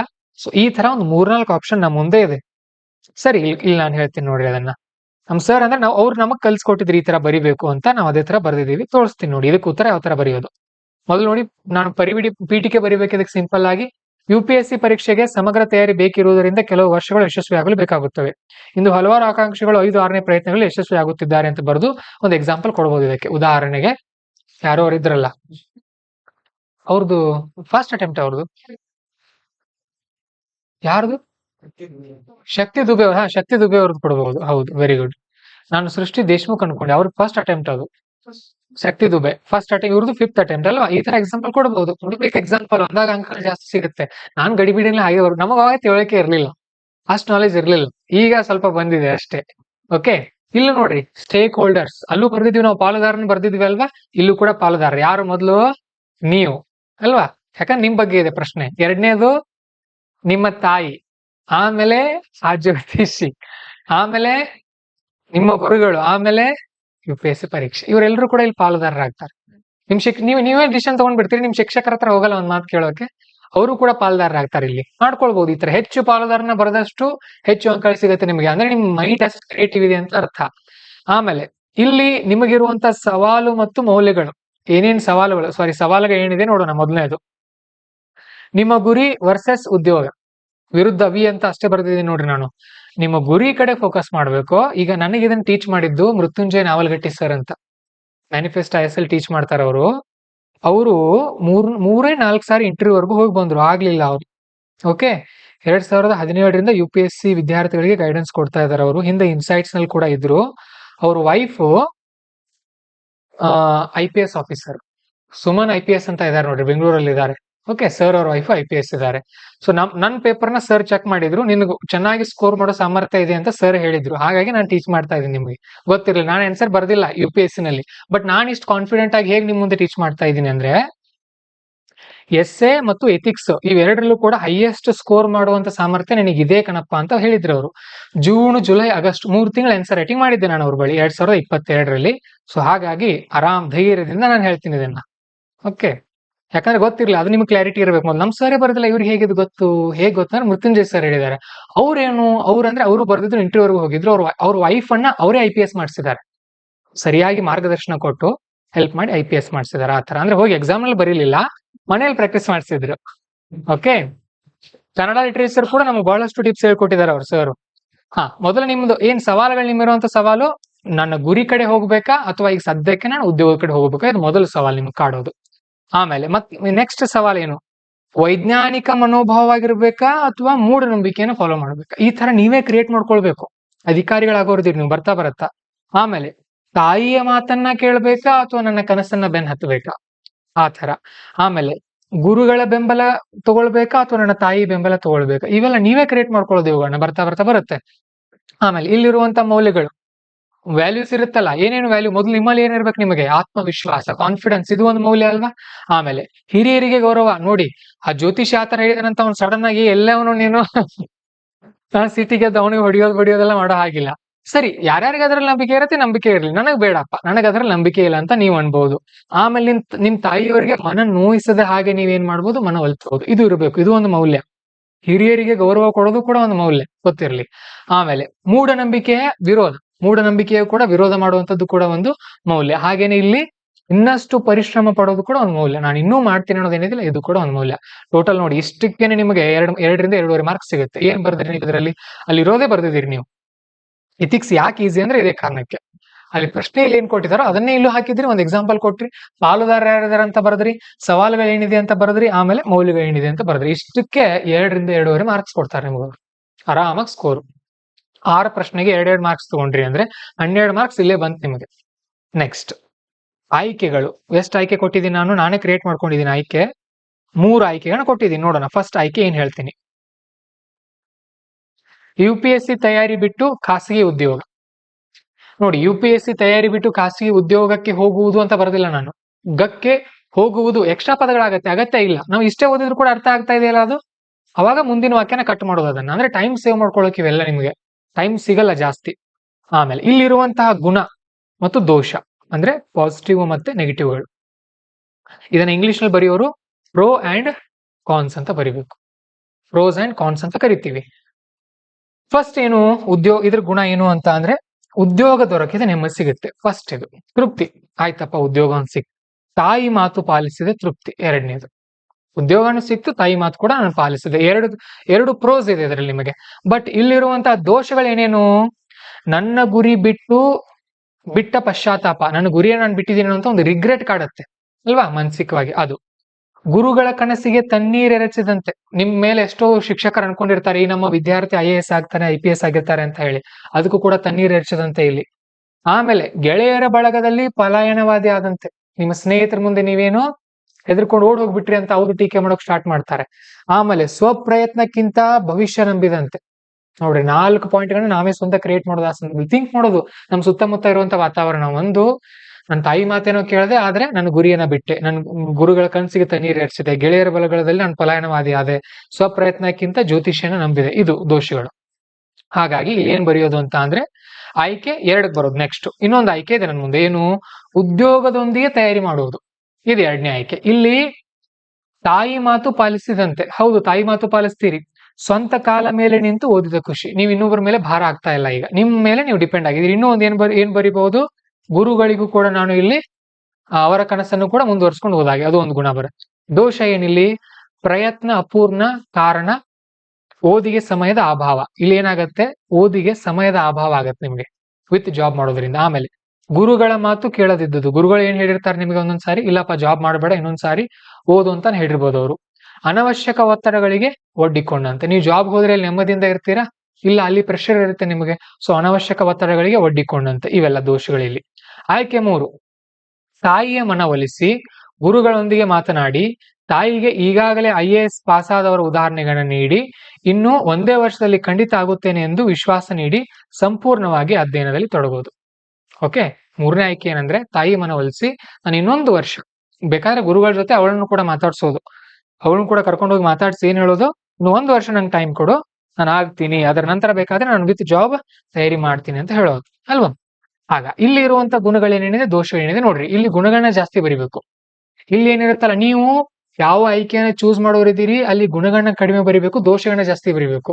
ನೀವು ಯಾವ ಆಯ್ಕೆಯನ್ನ ಚೂಸ್ ಮಾಡೋರಿದ್ದೀರಿ ನೋಡ್ರಿ, ಅದಕ್ಕೆ ಗುಣಗಳನ್ನ ಜಾಸ್ತಿ ಬರಿಬೇಕು, ದೋಷಗಳನ್ನ ಕಡಿಮೆ ಬರಿಬೇಕು. ಉದಾಹರಣೆ, ಇಲ್ಲಿ ಗುರಿಯತ್ತ ಮುನ್ನುಗ್ಗುವ ಆಸೆ ಈಡೇರಿದಂತೆ. ಫಸ್ಟ್ ಗುಣ, ಈ ಬಾರಿ ಛಲ ಇರುವುದರಿಂದ ಹೆಚ್ಚಿನ ಓದು. ಈ ಸಾರಿ ನಿಮ್ಗೊಂದು ಟಾರ್ಗೆಟ್ ಇರುತ್ತೆ, ಹೆಚ್ಚಿಗೆ ಓದ್ತೀರಿ ನೀವು. ಈಗಾಗಲೇ 4 ವರ್ಷ ಇಲ್ಲಿ ವ್ಯಯಿಸಿರುವುದರಿಂದ ಉತ್ತಮ ಅನುಭವ ಕೂಡ ನಿಮಗಿರುತ್ತೆ. 4 ವರ್ಷ ಇಲ್ಲೇ ಕೂತಿದ್ದೀರಿ ನೀವು, ಇನ್ನೂ ಅನುಭವ ಜಾಸ್ತಿ ಇರುತ್ತೆ. ಗುರುಗಳ ಮಾರ್ಗದರ್ಶನದಲ್ಲಿ ನಿರಂತರ ಶ್ರಮವನ್ನು ಕೂಡ ಹಾಕಬಹುದು. ಸೊ ಟೋಟಲ್ 4 ಗುಣಗಳಿದೆ ಇಲ್ಲಿ.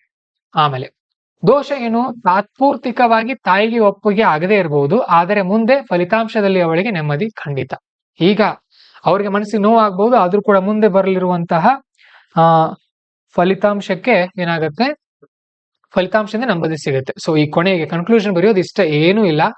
UPSC ಯಲ್ಲಿ 5 ಮತ್ತು 6ನೇ ಪ್ರಯತ್ನಗಳಲ್ಲಿ ಯಶಸ್ವಿ ಅನುಪಾತ ಹೆಚ್ಚಾಗಿರುವುದರಿಂದ ನಾನು ನನ್ನ ಗುರಿಯೊಂದಿಗೆ ಮುನ್ನುಗ್ಗಿ ಯಶಸ್ಸನ್ನು ಗಳಿಸಲು 3ನೇ ಆಯ್ಕೆಯನ್ನೇ ಆಯ್ದುಕೊಳ್ಳುವೆ. ಇಷ್ಟೇ. ಕೇಸ್ ಸ್ಟಡೀಸ್ ಅಂದ್ರೆ ಇಷ್ಟೇ ಇದೆ. ಎಲ್ಲಿದೋ ಏನೇನೋ ಬರೆಯೋದಿಲ್ಲ, ಸಿಂಪಲ್ ನಮ್ಮ ಮುಂದೆ ನಡೆಯುವಂತ ಸನ್ನಿವೇಶವನ್ನ ಬರೆಯೋದು. ಅರ್ಥ ಆಯ್ತಾ ನಿಮಗೆ? ಇಷ್ಟೇ ನೋಡಿ. ಆ ತರ ಇನ್ನಷ್ಟು ಕೇಸ್ ಸ್ಟಡೀಸ್ ಇದೆ ಇದೇ ಒಂದು ಬುಕ್ಲೆಟ್ ನಲ್ಲಿ. ಆಮೇಲೆ ಫ್ರೀ ಇದ್ದಾಗ ಹೋಗಿ ಚೆಕ್ ಮಾಡ್ಕೊಂಡು ಓದ್ಕೊಡ್ರಿ, ಅದನ್ನ ನಿಮ್ಗೊಂದು ಕ್ಲಾರಿಟಿ ಸಿಗುತ್ತೆ.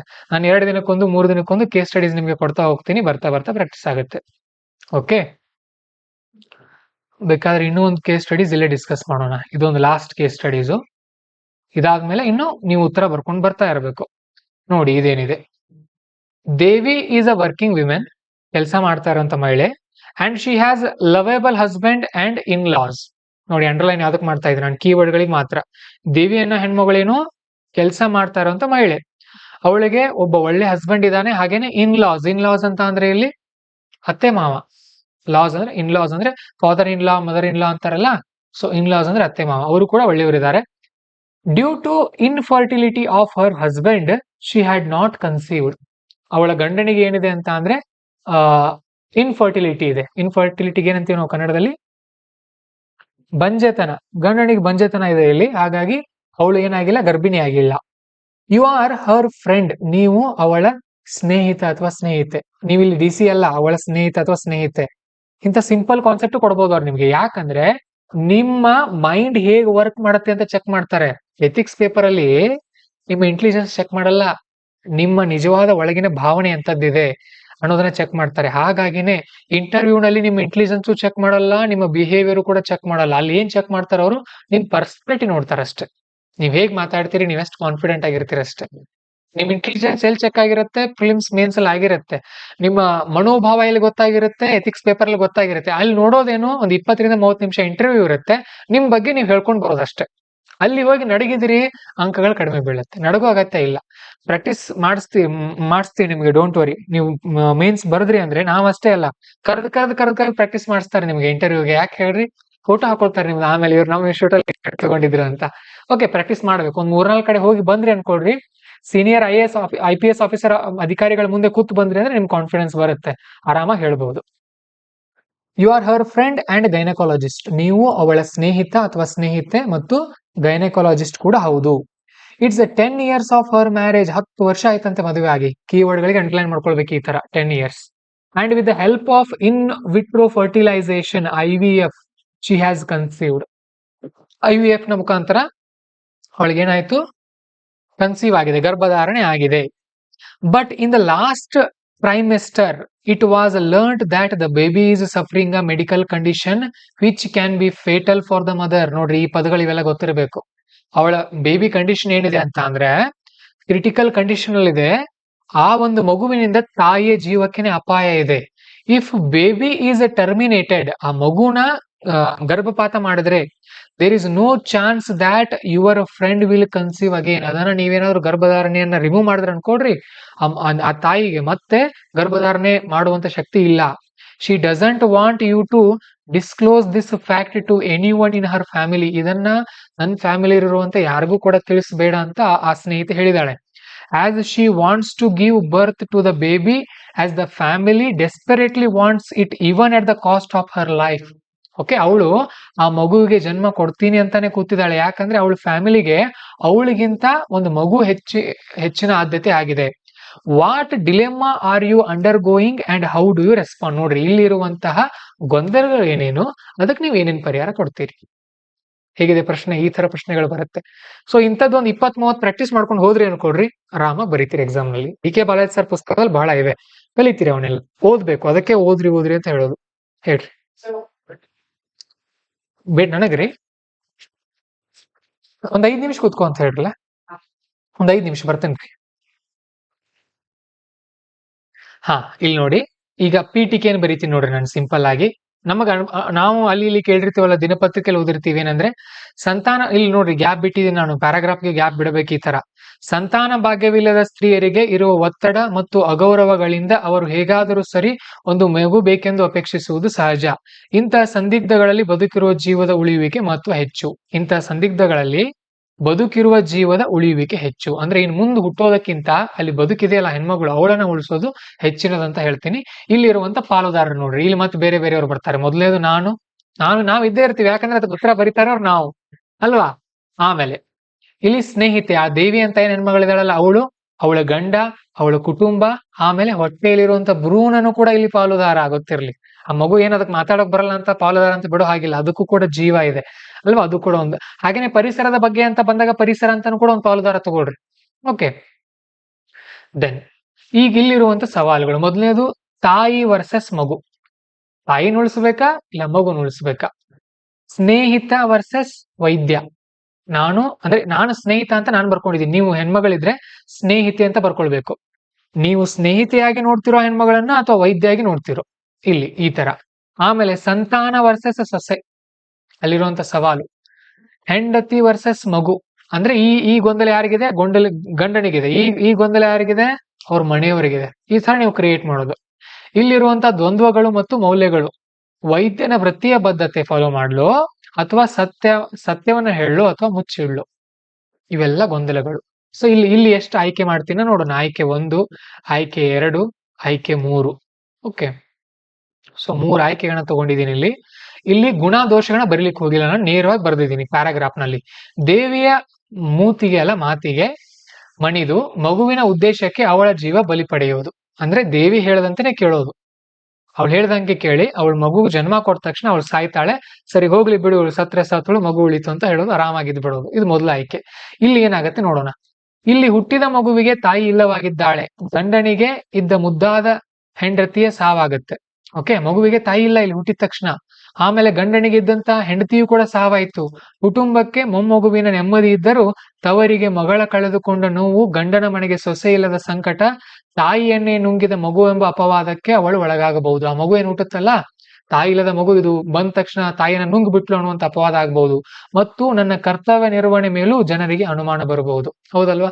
ನಾನು ಗೈನಕಾಲಜಿಸ್ಟ್ ಇದ್ದೀನಿ, ಒಂದು ಮಗು ಹುಟ್ಟಿದ ತಕ್ಷಣ ತಾಯಿ ಸತ್ತು ಅಂದ್ರೆ operation success but patient failed ಅಂತಾರೆ ಅಲ್ವಾ. ಸೊ ಆತರ ಆಗಬಾರ್ದು. ಈ ತರ ನಿಮ್ಮಲ್ಲಿ ಬರವಣಿಗೆ ಬರ್ಬೇಕು ಅಂದ್ರೆ ನೀವು ಓದ್ಬೇಕು. ಅಲ್ಲಿರುವಂತ ಸನ್ನಿವೇಶವನ್ನ ನೋಡಿ, ಎಲ್ಲ ಕಟ್ ವಾಕ್ಯಗಳಿದೆ. ಅದು ಹೇಗ್ ಬರುತ್ತೆ ನಿಮಗೆ? ಅಲ್ಲಿ ಇವೇನಿರುತ್ತಲ್ಲ, ಏನವು ಸಂಪಾದಕೀಯ, ಅದನ್ನು ಓದಿದಾಗ ಬರುತ್ತೆ. ಈ ತರ ಹೆಚ್ಚು ಪಾಯಿಂಟ್ಸ್ ಅನ್ನ ಕಡಿಮೆ ಪದಗಳಲ್ಲಿ ಬರೆಯೋದು. 2ನೇ ಆಯ್ಕೆ, ತಾಯಿ ಮಗು ಎರಡನ್ನೂ ಉಳಿಸಿಕೊಳ್ಳಲು ಪ್ರಯತ್ನಿಸೋದು. 2ನೇ ಆಯ್ಕೆ ಇದು. ಈಗಾಗಲೇ ಕಠಿಣ ಸ್ಥಿತಿ ತಲುಪಿರುವುದರಿಂದ ಈ ಗಂಭೀರ ಆಯ್ಕೆ ಸರಿಯಲ್ಲ. ಇಬ್ರು ಕೂಡ ಉಳಿತಾರ ಅನ್ನೋದಕ್ಕೆ ಹೇಳೋಕ್ ಸಾಧ್ಯ ಇಲ್ಲ ಅಲ್ಲಿ. 3ನೇದು ನೋಡಿ, ನಾನು ಸಿದ್ಧಾಂತ ಹೇಳ್ತಾ ಇದ್ದೀನಲ್ಲ ನಿಮಗೆ. ಏನ್ ಹೇಳಿದ್ದೆ ನಿಮಗೆ? ಸಿದ್ಧಾಂತಗಳು, ಟೆಲಿಯಾಲಜಿ. ಏನ್ ಟೆಲಿಯಾಲಜಿ ಅಂತ ಅಂದ್ರೆ ಹೇಳ್ರಿ. ಟೆಲಿಯಾಲಜಿ ವಿರುದ್ಧ ಇನ್ನೊಂದು ಇದೆಯಲ್ಲ, ಯಾವುದು? ಡಿಯಾನ್ಟೋಲಾಜಿ. ಇದು ಟೆಲಿಯಾಲಜಿ. ಏನು ಟೆಲಿಯಾಲಜಿ ಅಂದ್ರೆ? ಹಾ, ಕ್ರಿಯೆ ಮತ್ತು ಮಾರ್ಗ ಎರಡೂ ಮುಖ್ಯ, ಬರೀ ಕೊನೆಯದಷ್ಟೇ ಅಲ್ಲ. ಡಿಯಾನ್ಟೋಲಾಜಿ ಪ್ರಕಾರ ದೇವಿಯ ಗಂಡನೊಂದಿಗೆ ಆಪ್ತವಾಗಿ ಮಾತನಾಡಿ ದೇವಿಯ ತವರು ಮನೆಯವರಿಂದ ಅವಳಿಗೆ ತಿಳಿ ಹೇಳುವುದು. ನೋಡ್ರಿ, ಮೊದಲು ಅವಳ ಗಂಡನೊಂದಿಗೆ ಆಪ್ತವಾಗಿ ಮಾತಾಡೋದು, ಯಾಕಂದ್ರೆ ಹೆಂಡತಿನ ಆತ ಕಳ್ಕೊಳ್ಬೇಕಾಗತ್ತೆ. ಹಾಗಾಗಿ ದೇವಿಯ ತವರು ಮನೆಯವರಿಂದ ಅವಳಿಗೆ ತಿಳುವಳಿಕೆ ಹೇಳಿಸೋದು. ಗಂಡನ ಮನೆಯವರಿಗೆ ಇಂದು ಲಭ್ಯವಿರುವ ಬಾಡಿಗೆ ಸಂತಾನ ಅಥವಾ ಬಾಡಿಗೆ ತಾಯ್ತನದ ಮಾಹಿತಿ ನೀಡೋದು. ಇವಳೇನೋ ಗರ್ಭಿಣಿ ಆಗ್ಲಿಲ್ಲ ಅಂದ್ರೆ ಮತ್ತೊಬ್ಬರಲ್ಲಿ ಗರ್ಭಧಾರಣೆ ಮಾಡಿಸೋಣ ಬಾಡಿಗೆ ತಾಯ್ತನದ ಮುಖಾಂತರ. ಮೊಮ್ಮಗುವಿನ ಆಸೆಯನ್ನ ಕಳೆದುಕೊಳ್ಳದಿರುವಂತೆ ನೋಡಿಕೊಳ್ಳೋದು. ಆಮೇಲೆ ಅದೇ ಕತೆ ತರ ಬರಿತಾ ಇದೀನಿ ಇದನ್ನ. ಎಥಿಕ್ಸ್ ಅಲ್ಲಿ ಈ ತರ ಕತೆ ಸ್ಟೋರಿ ತರ ಬರಿಬಹುದು ಇದನ್ನ. ತಾಯಿಯ ಜೀವ ಅಮೂಲ್ಯವಾಗಿರುವುದರಿಂದ ಭೂಮಿಗೆ ಬಂದಿರದ ಮಗುವಿನ ಗರ್ಭಪಾತ ಮಾಡೋದು. ಅಲ್ಲಿ ತಾಯಿ ಜೀವ ತುಂಬಾ ಮುಖ್ಯ, ಹಾಗಾಗಿ ಮಗುವಿನ ಗರ್ಭಪಾತ ಮಾಡೋದು. ಇಲ್ಲಿ ಐರ್ಲೆಂಡಿನಲ್ಲಾದ ಸವಿತಾ ಹಾಲಪ್ಪನವರ ಪ್ರಕರಣ ಉಲ್ಲೇಖಿಸಬಹುದು. ಐರ್ಲೆಂಡ್ ನಲ್ಲಿ ಏನಾಗಿತ್ತು ಅಂತ ಅಂದ್ರೆ, ಸವಿತಾ ಹಾಲಪ್ಪನವರಂತ ನಮ್ಮ ಭಾರತದವರು, ಅವರು ಗರ್ಭಿಣಿ ಇದ್ರು. ಒಂದು ಮಗು ಹುಟ್ಟಬೇಕು ಅಂತ ಅಂದ್ರೆ ಅಲ್ಲಿ ಮಗು ಡೇಂಜರ್ ಕಂಡೀಷನ್ ಅಲ್ಲಿ ಇತ್ತು. ಆಮೇಲೆ ತಾಯಿ ಅವಳು ಡೇಂಜರ್ ಕಂಡೀಷನ್ ಇದ್ರು. ಅವ್ರು ಉಳಿಬೇಕಂದ್ರೆ ಗರ್ಭಪಾತ ಮಾಡ್ಲೇಬೇಕಾಗಿತ್ತು. ಬಟ್ ಅಲ್ಲಿ ಐರ್ಲೆಂಡ್ ನಲ್ಲಿ ಕ್ಯಾಥೋಲಿಕ್ ಧರ್ಮದ ಪ್ರಕಾರ ಗರ್ಭಧಾರಣೆ ಮಾಡೋ ಹಾಗಿಲ್ಲ. ಹಾಗಾಗಿ ಆ ಸವಿತಾ ಹಾಲಪ್ಪನವರ ಗರ್ಭಪಾತ ಮಾಡ್ಲಿಲ್ಲ. ಹಾಗಾಗಿ ಸವಿತಾ ಹಾಲಪ್ಪನವರು ಸತ್ರು. ಓಕೆ, ಈ ತರ ಪ್ರಕರಣವನ್ನ ಹೇಳೋದು ನೋಡ್ರಿ. ಎಕ್ಸಾಂಪಲ್ ಇಲ್ಲಿ ಟೆಲಿಯಾಲಜಿ ಅಂತ ಯೂಸ್ ಮಾಡಿದೆ, ಈ ತರ ಸವಿತಾ ಹಲಪ್ನವ್ರ ಪ್ರಕರಣ ಅಂತ ಹೇಳಿದೆ. ಇವು ಇಲ್ಲೊಂದು ಅಷ್ಟೇ ಯೂಸ್ ಮಾಡ್ಕೊಳ್ಳೋದು. ಇದರಿಂದ ದೇವಿ ಆರೋಗ್ಯಕ್ಕೂ ಸಮಸ್ಯೆ ಇಲ್ಲ, ಗಂಡನಿಗೂ ನೆಮ್ಮದಿ, ತವರಿಗೂ ಮಗಳ ಚಿಂತೆ ಇಲ್ಲ, ಗಂಡನ ಮನೆಯವರಿಗೆ ಮೊಮ್ಮವ ಆಗುತ್ತದೆ ಎಂಬ ಆಕಾಂಕ್ಷೆ ಹೆಚ್ಚುತ್ತದೆ ಬಾಡಿಗೆ ತಾಯ್ತನದ ಮುಖಾಂತರ, ನನಗೂ ವೈದ್ಯ ವೃತ್ತಿ ಚೆನ್ನಾಗಿ ಮಾಡಿದ ನೆಮ್ಮದಿ, ಜನರಿಗೂ ನನ್ನ ಮೇಲೆ ವಿಶ್ವಾಸ ಹೆಚ್ಚಿ, ಸಾಂಸ್ಥಿಕ ಹೆರಿಗೆಗಳು ಹೆಚ್ಚುವುದರಿಂದ ಮಾತೃ ಮರಣ ದರ ಕಡಿಮೆ ಮಾಡಲು ಸಾಧ್ಯ. ಸಾಂಸ್ಥಿಕ ಹೆರಿಗೆ ಅಂದ್ರೆ ಹಾಸ್ಪಿಟಲ್. ನೋಡ್ರಿ ನಾನು ಏನ್ ಬರಿತಾ ಇದ್ದೀನಿ ಇಲ್ಲಿ, ಒಂದು ಅವಳ ಗಂಡನಿಗೂ ಖುಷಿ, ಅವಳು ಬದುಕಿದಳು, ಆಮೇಲೆ ಅವಳು ತವ್ರ ಮನೆಯವರಿಗೂ ಕೂಡ ಖುಷಿ, ಈ ಕಡೆ ಗಂಡನ ಮನೆಯವರಿಗೆ ಮುಂದ್ ಮಕ್ಕಳು ಆಗತ್ತೆ ಅನ್ನುವಂತ ವಿಶ್ವಾಸ ಬಂತು, ಆಮೇಲೆ ನನಗೂ ತೃಪ್ತಿ, ಅಟ್ಲೀಸ್ಟ್ ಒಂದು ಜೀವನ ಉಳಿಸಿದೆ ಅಂತ ಹೇಳಿ. ಹಾಗಾಗಿ ನಾನು 3ನೇ ಆಯ್ಕೆಯನ್ನು ಆಯ್ದುಕೊಳ್ಳುವೆ. ಅರ್ಥ ಆಯ್ತಾ? ಸೊ ಇವುಗಳನ್ನ ನಾವು ಕೇಸ್ ಸ್ಟಡೀಸ್ ಅಂತ ಕರಿತೀವಿ. ಆನ್ಲೈನ್ ಅವ್ರಿಗೆ ಅರ್ಥ ಆಯ್ತಾ?